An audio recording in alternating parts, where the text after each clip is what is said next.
On jobs, look, we've already got speculation about what jobs could be replaced. It can be financial analyst, an accountant, a journalist as well.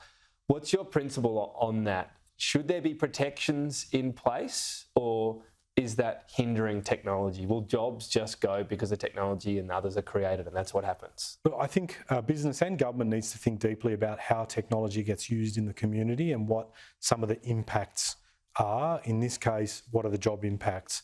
And being able to work through those is really, really important. Technology has improved the way that businesses have run over decades, and that's come with job impacts.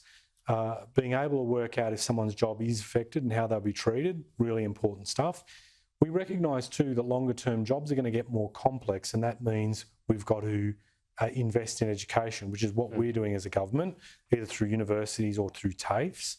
And just bear in mind, with all this technology that's occurring and being used right now, we've had as a government some of the best job growth that any incoming government's had in recent memory. So it doesn't mean that you don't get to a cliff where that happens. I guess in a principle, again, sense, do you look at restrictions and say companies can only automate a certain percentage of jobs in different industries, or is that?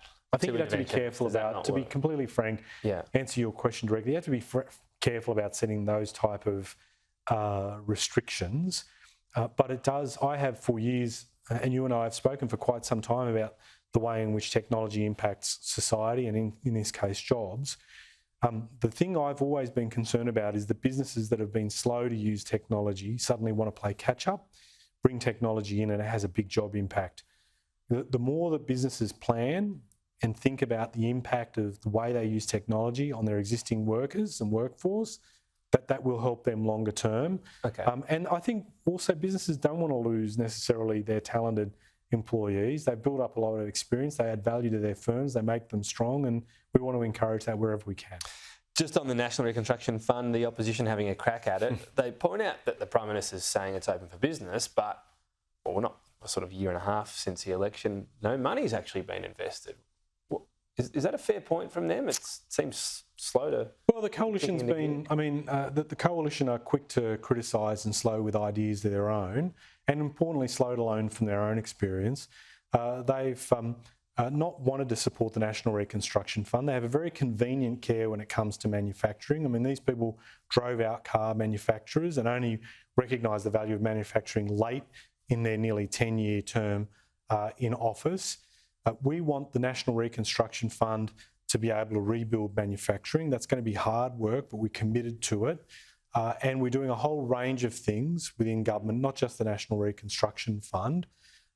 Look, Susan Ley and the coalition, they can criticise as much as they want, but we're not about propping up businesses that might be on their last legs, or businesses that are making definite decisions to change the way they run to strengthen their operations long term. And so I think the coalition is all over the shop when it comes to manufacturing.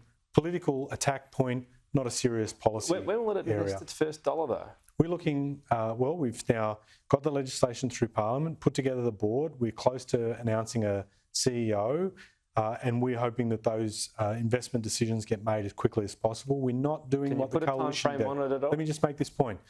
We're not using taxpayer dollars for political interests. We want to make good long-term investment decisions, the right ones, not the rush ones. We're very keen for those to happen as soon as possible. Election, presumably? We will be looking as soon as possible to get those investments done.